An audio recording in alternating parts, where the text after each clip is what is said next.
Le 23 octobre 2000, dans le bureau exigu de la gendarmerie de Reims, le capitaine Moreau fixe un portrait robot accroché au mur depuis 3 semaines. Le dessin représente une femme d'une quarantaine d'années, témoin d'un meurtre dans un parking souterrain. Mais ce visage lui dit quelque chose d'ancien, enfoui dans les archives. Il ouvre un dossier jauni daté de 1980 et son sang se glace. Le portrait robot correspond trait pour trait à la photo d'une adolescente. Cette adolescente s'appelait Nathalie Verdier. Elle avait 17 ans quand elle a disparu sans laisser de traces un soir de novembre 1980, en rentrant du lycée. Pendant 20 ans, sa famille l'a crue morte. Son nom figure sur les listes de personnes disparues présumées décédées. Son père est mort en 2000-2 sans avoir jamais su ce qui lui était arrivé. Et pourtant, ce portrait robot suggère l'impensable. Nathalie Verdier pourrait être vivante, quelque part en France sous une autre identité. Comment une jeune fille peut-elle disparaître pendant 2 décennies, puis réapparaître par hasard dans un dossier criminel sans que personne ne l'ait jamais reconnue? Pourquoi une adolescente de 17 ans aurait-elle choisi de s'effacer complètement de l'existence? Et surtout, qu'est-ce qui pourrait pousser quelqu'un à abandonner sa famille sans un mot, sans un signe, pendant 20 années entières? Cette affaire pose des questions qui défient toute logique et révèle l'une des disparitions les plus troublantes de la fin du XXe siècle. Avant de continuer, une question nous intrigue. De quelle ville nous regardez-vous en ce moment? Et quelle heure est-il chez vous? Laissez-le en commentaire, car nous adorons savoir jusqu'où voyagent ces histoires. Si vous voulez découvrir plus d'affaires mystérieuses et de disparitions inexpliquées comme celle-ci, abonnez-vous à la chaîne pour ne manquer aucun récit. Et si cette enquête vous captive déjà, laissez un like. Cela nous aide sincèrement à continuer de vous proposer ces histoires. Maintenant, revenons à ce qui s'est passé ensuite. En 1980, Reims est une ville industrielle en pleine mutation. Les usines de textiles ferment les unes après les autres, remplacées par des centres commerciaux et des zones pavillonnaires. C'est dans ce contexte que vit la famille Verdier, installée dans un petit pavillon de la rue Gambetta. Michel Verdier travaille comme contremaître dans une usine de champagne. Son épouse Sylvie tient la comptabilité d'un cabinet médical. Leur fille unique, Nathalie, est élève en terminale au lycée Jean Talon. Nathalie est décrite par tous comme une jeune fille discrète et sérieuse. Elle obtient de bonnes notes sans effort particulier. Elle n'a pas de petite amie connue, fréquente peu les sorties et préfère passer ses week-ends à lire ou à écouter de la musique dans sa chambre. Ses parents la trouvent parfois trop renfermée pour son âge, mais ne s'en inquiètent pas outre mesure. Dans les années 80, les adolescents ne parlent pas facilement et la pudeur est encore la norme dans les familles. Le 8 novembre 1980, Nathalie quitte le lycée vers 17h30 comme chaque vendredi. Elle doit rentrer directement à la maison car ses parents organisent un dîner avec des amis le soir même. Le trajet habituel de Nathalie passe par l'avenue Jean Jaurès puis la rue de Vesle. 15 minutes de marche tout au plus. Elle porte son sac à dos bleu marine, un jean et un blouson en cuir marron que sa mère lui a offert pour son anniversaire 2 mois plus tôt. 18h30. Sylvie Verdier commence à s'inquiéter. Les invités arrivent dans 1 heure et Nathalie n'est toujours pas rentrée. Elle téléphone au lycée mais le standard est fermé. À 19h, Michel Verdier prend sa voiture et refait le trajet habituel de sa fille. Il ne trouve rien. Pas de traces de Nathalie dans les rues déjà sombres de novembre. À 20h, les invités arrivent et trouvent un couple affolé qui hésite encore à contacter la police. La gendarmerie est prévenue vers 22h. Un signalement est enregistré mais aucune recherche n'est lancée immédiatement. Les disparitions d'adolescents sont fréquentes et se résolvent généralement d'elles-mêmes dans les 48 heures. Les gendarmes pensent à une fugue, peut-être une histoire sentimentale que les parents ignorent. Mais quand le lundi suivant, Nathalie n'est toujours pas réapparue, l'affaire prend une toute autre dimension. La jeune fille s'est littéralement volatilisée. Les dernières personnes à avoir vu Nathalie Verdier vivante sont ses camarades de classe. À 16h, elle assiste au cours de philosophie dispensé par Madame Leclerc. Elle prend des notes comme d'habitude, ne manifeste aucun signe particulier d'inquiétude ou d'agitation. À 17h, le cours se termine. Nathalie range ses affaires méthodiquement, salue 2 camarades dans le couloir et quitte l'établissement par la sortie principale. Plusieurs élèves la voient partir seule en direction du centre-ville. Le concierge du lycée, M. Arnaud, se souvient précisément de l'avoir vu franchir le portail. Il est 17h25 à sa montre. Nathalie ne lui adresse pas la parole, mais lui fait un petit signe de la main comme chaque soir. Rien dans son attitude ne laisse deviner quoi que ce soit d'anormal. Elle marche d'un pas régulier, son sac sur l'épaule, les mains dans les poches de son blouson. C'est la dernière observation confirmée de Nathalie Verdier. Entre 17h25 et 18h30, il se passe quelque chose. Mais quoi exactement? Le trajet habituel de Nathalie traverse des quartiers résidentiels relativement fréquentés en fin d'après-midi. Des commerçants ferment leurs boutiques, des employés rentrent du travail, des enfants jouent sur les trottoirs. Pourtant, personne ne se souvient avoir vu une adolescente en blouson marron ce soir-là, comme si Nathalie s'était évaporée entre le lycée et sa maison. Les gendarmes interrogent systématiquement tous les riverains du parcours supposé. Un boulanger de l'avenue Jean Jaurès croit se rappeler avoir vu une jeune fille ressemblant à Nathalie vers 17h45. Elle marchait vite, comme pressée. Mais il n'en est pas absolument certain. Les descriptions sont vagues, contradictoires. Un autre témoin évoque une adolescente montant dans une voiture sombre près de la poste, mais impossible de confirmer qu'il s'agissait bien de Nathalie. La fouille de la chambre de Nathalie ne révèle aucun indice de fugue préméditée. Toutes ses affaires personnelles sont là. Ses vêtements, ses livres, son argent de poche dans une boîte sur son bureau. Son journal intime, retrouvé dans un tiroir, contient des réflexions banales d'adolescentes sur les cours et les professeurs.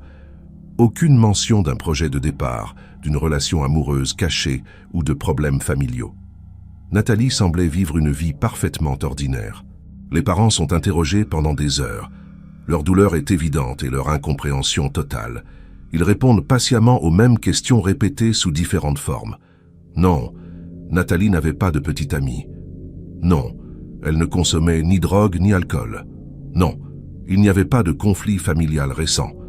Non, elle n'avait jamais évoqué l'envie de partir. Les enquêteurs finissent par les croire. Cette famille ne cache rien. Elle est simplement dévastée. L'hypothèse de l'enlèvement devient rapidement dominante. Une jeune fille aussi discrète et sans histoire ne disparaît pas volontairement du jour au lendemain. Les gendarmes élargissent leurs recherches. Des battues sont organisées dans les bois environnants. Des plongeurs inspectent les canaux et les plans d'eau. Des chiens renifleurs parcourent les décharges. Rien. Aucune trace du blouson marron, du sac à dos bleu marine ou de Nathalie elle-même. C'est comme si la terre l'avait engloutie. Les médias locaux relèvent l'affaire. La photo de Nathalie apparaît dans les journaux régionaux et sur les écrans de télévision. Une ligne téléphonique est ouverte pour recueillir les témoignages. Des dizaines d'appels affluent, mais aucun ne mène à une piste concrète. Des voyants et des médiums se manifestent avec leur vision. La famille désespérée accepte même de les rencontrer. Toutes ces pistes s'avèrent des impasses. Nathalie reste introuvable. 3 semaines après la disparition, l'enquête marque déjà le pas. Les gendarmes ont épuisé les pistes classiques. Ils ont vérifié les hôpitaux, les foyers, les gares. Ils ont interrogé tous les professeurs, tous les camarades de classe, tous les voisins. Ils ont examiné les antécédents judiciaires des habitants du quartier. Rien ne mène à Nathalie. L'affaire devient l'une de ces disparitions inexplicables qui hantent les familles et obsèdent les enquêteurs pendant des décennies. Michel et Sylvie Verdier sombrent dans une attente interminable. Chaque coup de sonnette pourrait être la nouvelle qu'ils espèrent et redoutent à la fois. Chaque jeune fille aperçue dans la rue fait battre leur cœur plus fort. Mais les jours passent, puis les semaines, puis les mois.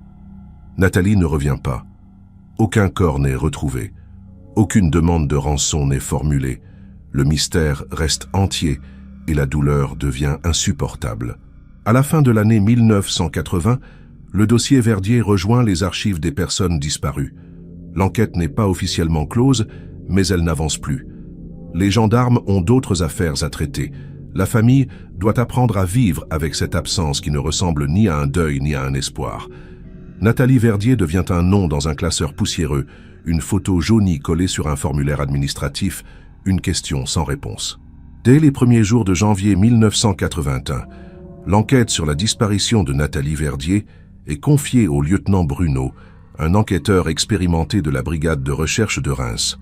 Il reprend méthodiquement tous les éléments du dossier. Les témoignages sont réévalués, les horaires recoupés, les hypothèses reclassées par ordre de probabilité. Bruno sait que dans ce type d'affaires, le temps qui passe efface les traces et brouille les mémoires. Il doit agir vite. La première piste explorée concerne l'entourage immédiat de Nathalie. Les enquêteurs s'intéressent particulièrement à un professeur de mathématiques du lycée, M. Delvaux, qui a la réputation d'être trop familier avec certaines élèves. Plusieurs témoignages évoquent des remarques déplacées, des regards insistants. Delvaux est convoqué et interrogé longuement. Son alibi pour le soir de la disparition est vérifié. Il se trouvait chez ses beaux-parents à Épernay, à 40 km de Reims. Plusieurs personnes confirment. Une deuxième piste émerge autour d'un incident survenu 3 mois avant la disparition. En août 1980, Nathalie aurait été suivie en rentrant d'une bibliothèque municipale. Elle en avait parlé à sa mère qui n'y avait pas accordé beaucoup d'importance. Les enquêteurs tentent de retrouver l'homme en question. Des affiches sont placardées dans le quartier. Un signalement est diffusé. Mais aucune identification formelle n'est possible. Trop de temps a passé. Le lieutenant Bruno élargit ses investigations aux délinquants sexuels connus de la région. En 1981, les fichiers informatisés n'existent pas encore. Tout se fait manuellement, par recoupement de dossiers papier. Plusieurs individus présentent des profils inquiétants. Un ancien surveillant de collège condamné pour attentat à la pudeur, un chauffeur de taxi soupçonné de harcèlement, un ouvrier agricole accusé d'exhibition. Tous sont interrogés. Aucun lien avec Nathalie ne peut être établi. Les gendarmes explorent également l'hypothèse d'un départ volontaire. Peut-être Nathalie a-t-elle voulu échapper à quelque chose que même ses parents ignoraient. Des enquêteurs se rendent dans les grandes gares parisiennes avec sa photo. Ils interrogent les travailleurs sociaux, les responsables de foyers pour jeunes en difficulté. Ils contactent les services sociaux de plusieurs départements. Personne ne reconnaît Nathalie. Si elle est partie volontairement, elle a réussi à ne laisser absolument aucune trace.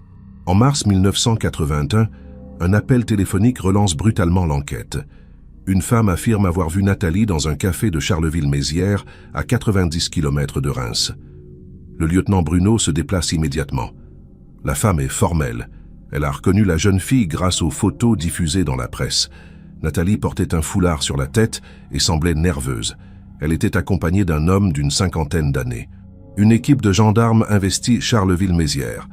La photo de Nathalie est montrée dans tous les commerces, tous les hôtels, toutes les gares routières. Pendant 3 jours, l'espoir renaît. Puis l'identification se révèle fausse. La jeune fille aperçue dans le café était une étudiante locale qui ne ressemblait que vaguement à Nathalie. L'homme qui l'accompagnait était son oncle. Cette fausse piste brise quelque chose dans le cœur de Michel et Sylvie Verdier. Ils comprennent que chaque espoir sera suivi d'une déception. Les mois suivants apportent leur lot de témoignages contradictoires et de pistes qui ne mènent nulle part. Une automobiliste affirme avoir vu Nathalie faire du stop sur l'autoroute. Un commerçant croit la reconnaître dans une foire de province. Un employé de banque signale une jeune fille correspondant au signalement. Chaque fois, les enquêteurs vérifient. Chaque fois, il s'agit d'une erreur. Nathalie semble s'être évaporée dans une dimension parallèle. En juin 1981, le lieutenant Bruno doit admettre qu'il est dans une impasse totale. Il a exploré toutes les hypothèses, suivi toutes les pistes, interrogé des centaines de personnes. Le dossier contient désormais plusieurs centaines de pages de procès-verbaux, de témoignages et de rapports. Mais aucune de ces informations ne permet de comprendre ce qui est arrivé à Nathalie Verdier. C'est l'une des enquêtes les plus frustrantes de sa carrière. La famille Verdier demande que l'affaire soit classée en recherche dans l'intérêt des familles. Ce statut permet de maintenir l'enquête ouverte indéfiniment. Michel Verdier contacte régulièrement la gendarmerie pour savoir si du nouveau est apparu. La réponse est toujours la même. Non, aucun élément nouveau. L'enquête reste ouverte mais elle n'avance plus. Nathalie est devenue un fantôme, une absence qui ne se comble pas, une blessure qui ne guérit jamais.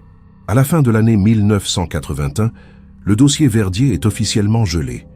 Il reste accessible en cas de nouvel élément, mais plus aucune recherche active n'est menée. Le lieutenant Bruno range les cartons dans la salle des archives avec un sentiment d'échec. Il sait qu'il n'a pas démérité, qu'il a tout tenté. Mais cela ne suffit pas à apaiser sa conscience. Quelque part, une jeune fille de 17 ans a disparu et personne ne sait pourquoi. Les années passent et le dossier Nathalie Verdier devient l'une de ces affaires froides que les nouveaux enquêteurs consultent par curiosité. En 1985, un jeune gendarme rouvre le dossier dans le cadre d'un stage sur les disparitions non résolues. Il lit les centaines de pages accumulées, étudie les photos jaunies, analyse les témoignages contradictoires. Il conclut que l'enquête initiale a été menée avec sérieux, mais qu'elle s'est heurtée à un mur de silence. En 1987, une nouvelle piste surgit de manière inattendue. Un détenu de la maison d'arrêt de Châlons-en-Champagne affirme détenir des informations sur la disparition de Nathalie. Il prétend connaître l'homme qui l'a enlevée. Les enquêteurs se déplacent. Le détenu raconte une histoire confuse impliquant un réseau de traite d'êtres humains et des disparitions organisées. Il donne des noms, des lieux, des dates. Tout est vérifié minutieusement. Rien ne correspond à la réalité. Le détenu cherchait simplement à négocier une remise de peine en échange de fausses informations. Cette manipulation met en colère les enquêteurs et replonge la famille Verdier dans le désespoir. Michel Verdier écrit une lettre amère au procureur. Il demande que les personnes qui utilisent le malheur des familles pour leur profit personnel soient sévèrement punies. La lettre reste sans réponse. Le détenu écope de quelques mois supplémentaires pour entrave à la justice. En 1989, un nouveau témoin se présente spontanément à la gendarmerie. Il s'agit d'un ancien ouvrier de l'usine où travaillait Michel Verdier.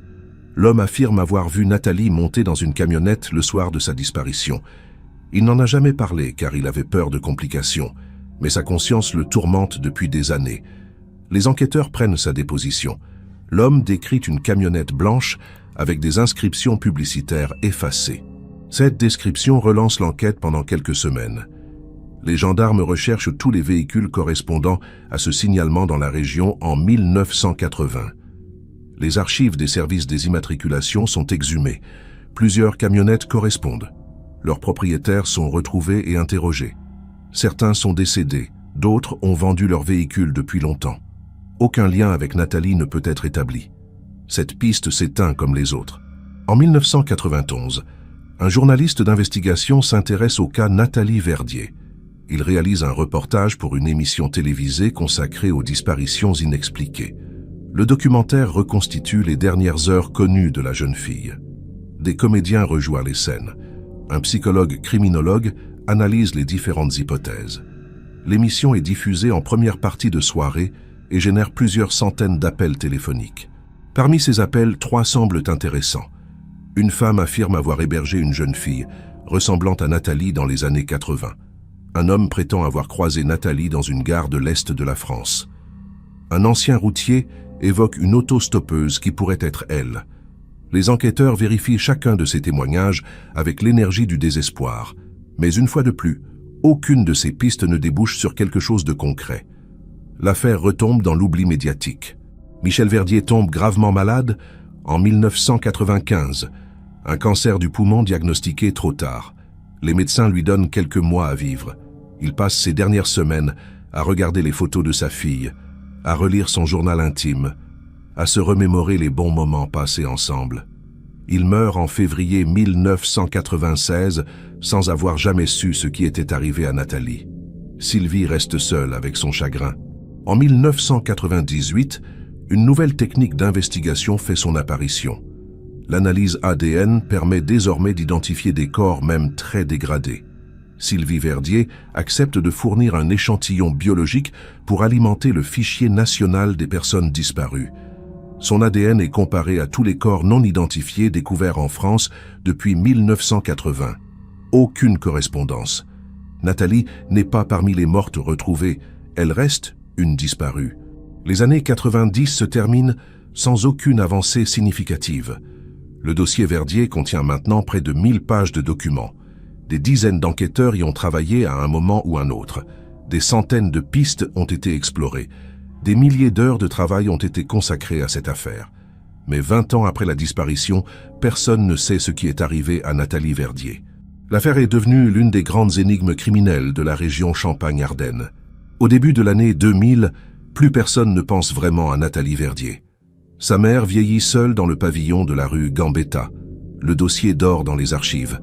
Les enquêteurs qui s'en sont occupés sont pour la plupart à la retraite ou mutés ailleurs. Nathalie est devenue un nom sur une liste, un numéro de dossier, une statistique parmi d'autres, jusqu'à ce qu'un portrait robot change tout.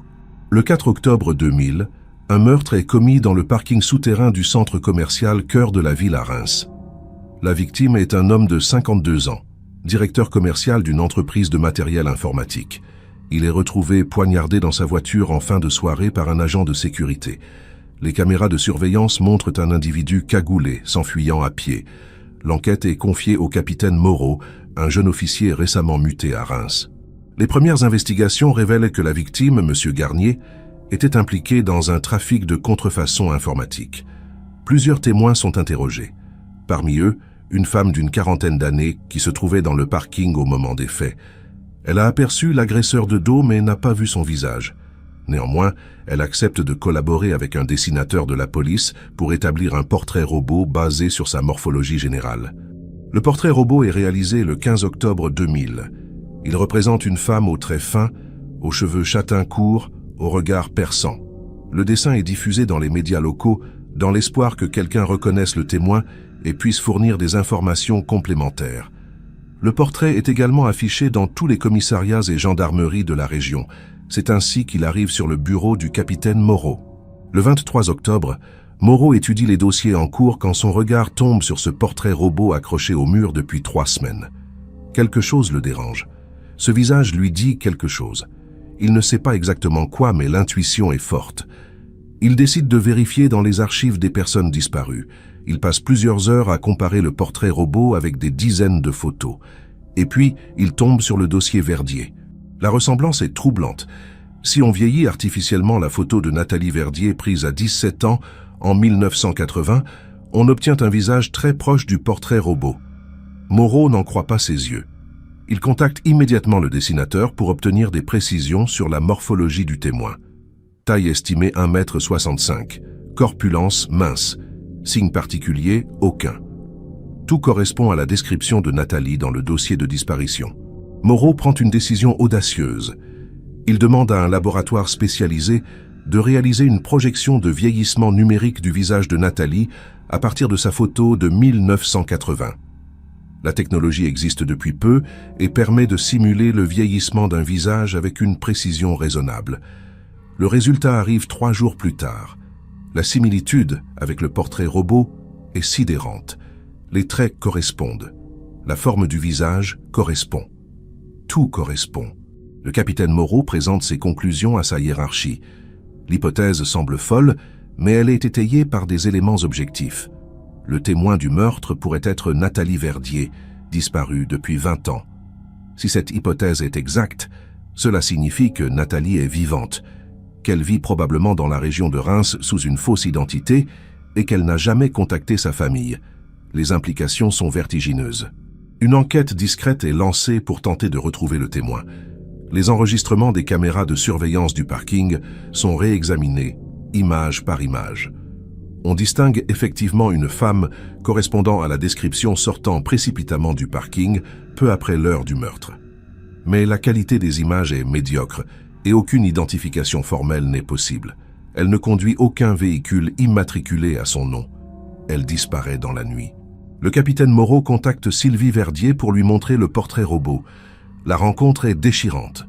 Sylvie regarde longuement le dessin, les larmes aux yeux. Elle dit que oui, cela pourrait être Nathalie. Les traits sont différents évidemment, 20 ans ont passé. Mais quelque chose dans le regard, dans la forme du visage lui rappelle sa fille. Pourtant, elle refuse de croire que Nathalie pourrait être vivante sans jamais avoir donné signe de vie. Les semaines qui suivent sont consacrées à retrouver ce témoin mystérieux. Des annonces sont publiées dans la presse locale. Des affiches sont placardées dans les quartiers proches du centre commercial. Le numéro de téléphone de la gendarmerie est diffusé. Mais la femme ne se manifeste jamais. Soit elle a quitté la région, soit elle a pris peur en comprenant que les enquêteurs la recherchaient. Soit elle a délibérément choisi de rester cachée. Le mystère s'épaissit. En décembre 2000, l'enquête sur le meurtre de M. Garnier aboutit à l'arrestation de son associé commercial. L'homme avoue le crime, motivé par des querelles financières. Le dossier est clos. Mais la question du témoin reste entière. Qui était cette femme aperçue dans le parking? Était-ce vraiment Nathalie Verdier ou une simple ressemblance troublante? Le capitaine Moreau garde le dossier ouvert, mais il n'a plus aucune piste à explorer. La révélation du portrait robot relance complètement l'affaire Verdier. En janvier 2001, un journaliste publie un article dans un quotidien régional racontant cette coïncidence extraordinaire. L'article est repris par plusieurs médias nationaux. L'histoire fascine. Une jeune fille disparue depuis 20 ans pourrait être vivante quelque part en France, sous une fausse identité, sans que personne ne l'ait jamais reconnue. C'est à la fois troublant et romanesque. Suite à cette médiatisation, plusieurs témoins se manifestent.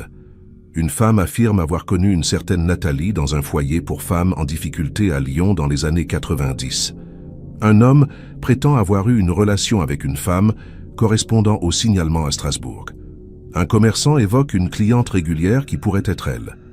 Chaque témoignage est vérifié, mais aucun ne permet d'identifier formellement Nathalie Verdier. Le capitaine Moreau décide d'explorer une nouvelle hypothèse. Et si Nathalie avait été victime d'une forme d'emprise psychologique en 1980, si elle avait été manipulée par quelqu'un qui l'avait convaincue de tout abandonner? Cette théorie expliquerait pourquoi une adolescente sans histoire aurait pu disparaître volontairement. Les enquêteurs recherchent dans le dossier initial des indices allant dans ce sens. Un nom attire l'attention. En 1980, Nathalie fréquentait occasionnellement une bibliothèque municipale où elle empruntait des livres. Le bibliothécaire de l'époque, un certain Alain Dumas, avait été interrogé brièvement. Il avait déclaré connaître Nathalie de vue, mais ne pas avoir d'informations particulières. Les enquêteurs décident de le retrouver. Alain Dumas a maintenant 65 ans. Il vit retiré dans un village des Ardennes. Interrogé de nouveau, Dumas se montre nerveux. Il finit par admettre qu'il avait effectivement parlé plusieurs fois avec Nathalie en 1980. Elle venait souvent à la bibliothèque et ils discutaient de littérature.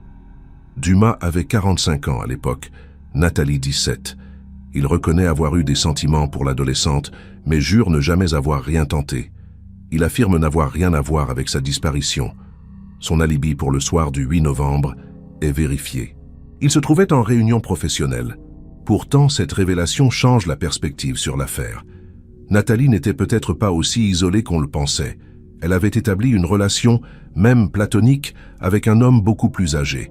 Cet homme représentait peut-être une figure d'autorité bienveillante, un confident. Les psychologues consultés expliquent qu'une adolescente en quête de repères peut développer une forme de fascination pour ce type de personne. Mais cela ne prouve rien concernant la disparition. En mars 2001, un élément troublant surgit. Une femme contacte la gendarmerie en affirmant avoir reçu une lettre étrange en 1983. Cette lettre, dont elle a conservé l'original, était signée d'une certaine Nathalie. Le texte était laconique. Il disait simplement qu'elle allait bien, qu'il ne fallait pas la chercher, qu'elle avait fait un choix. La lettre avait été postée de Belgique. À l'époque, la femme n'avait pas compris et avait rangé ce courrier bizarre. Cette lettre est analysée par des experts. L'écriture est comparée au cahier de Nathalie conservé par sa mère. Les spécialistes ne peuvent pas conclure formellement. L'écriture présente des similitudes, mais aussi des différences, qui pourraient s'expliquer par 3 ans d'écart ou par une volonté de déguiser son écriture. Le timbre et l'enveloppe datent bien de 1983. La lettre a été postée d'Anvers. Cela relance toutes les hypothèses. Si Nathalie a envoyé cette lettre en 1983, cela signifie qu'elle était vivante 3 ans après sa disparition. Cela confirme l'hypothèse d'un départ volontaire plutôt que d'un enlèvement. Mais pourquoi écrire à une inconnue plutôt qu'à ses parents? Pourquoi poster cette lettre de Belgique? Les enquêteurs tentent de reconstituer le parcours hypothétique de Nathalie entre 1980 et 2000. C'est impossible sans témoignage direct. Le capitaine Moreau fait une dernière tentative en mai 2001. Il publie une lettre ouverte dans plusieurs journaux nationaux. Il s'adresse directement à Nathalie Verdier, si elle est vivante quelque part. Il lui explique que sa mère vieillit et veut juste savoir qu'elle va bien. Il garantit qu'aucune poursuite ne sera engagée, qu'elle peut reprendre contact anonymement si elle le souhaite. La lettre est publiée en pleine page. Elle reste sans réponse. En juillet 2001, l'affaire retombe progressivement dans l'oubli médiatique. Le portrait robot a relancé l'intérêt pendant quelques mois, mais aucune preuve décisive n'a pu être apportée. Le témoin du meurtre de 2000 n'a jamais été formellement identifié comme étant Nathalie Verdier. Peut-être était-ce elle, peut-être était-ce simplement une ressemblance. Sans ADN, sans témoignage direct, impossible de conclure. Sylvie Verdier continue de vivre seule dans sa maison. Elle a maintenant 70 ans. Elle garde précieusement la chambre de Nathalie intacte, comme un sanctuaire figé dans le temps. Parfois, elle regarde le portrait robot affiché dans un cadre. Elle se demande si sa fille vit quelque part sous un autre nom, avec une autre vie, des enfants peut-être. Elle se demande pourquoi Nathalie ne revient pas, ne donne pas signe de vie. Cette question la hante jour et nuit. L'affaire Nathalie Verdier reste à ce jour l'une des disparitions les plus énigmatiques de la fin du XXe siècle. 25 ans après les faits, aucune certitude n'a pu être établie. Le portrait robot de 2000 suggère fortement que Nathalie pourrait être vivante, mais aucune preuve formelle n'existe. Le dossier est toujours officiellement ouvert, mais plus personne n'enquête activement. Sylvie Verdier est décédée en 2010 sans avoir jamais revu sa fille. Ce qui rend cette affaire particulièrement troublante, c'est l'absence totale de mobile apparent. Nathalie n'avait aucune raison identifiable de disparaître. Sa vie était normale, ses relations familiales saines, son avenir semblait tracé. Si elle est partie volontairement, qu'est-ce qui a pu la pousser à abandonner son existence du jour au lendemain? Si elle a été enlevée, comment expliquer la lettre de 1983 et la possible apparition 20 ans plus tard? Quelque part en France, peut-être, une femme de près de 60 ans aujourd'hui vit sous une fausse identité. Cette femme sait peut-être qu'elle s'appelait autrefois Nathalie Verdier. Elle sait peut-être qu'une famille l'a cherchée pendant des décennies. Elle sait peut-être que sa mère est morte en espérant un signe qui n'est jamais venu. Ou peut-être ne sait-elle rien, victime d'une amnésie ou d'une manipulation qui a effacé son passé. Le mystère reste entier et continue de hanter ceux qui ont croisé cette histoire.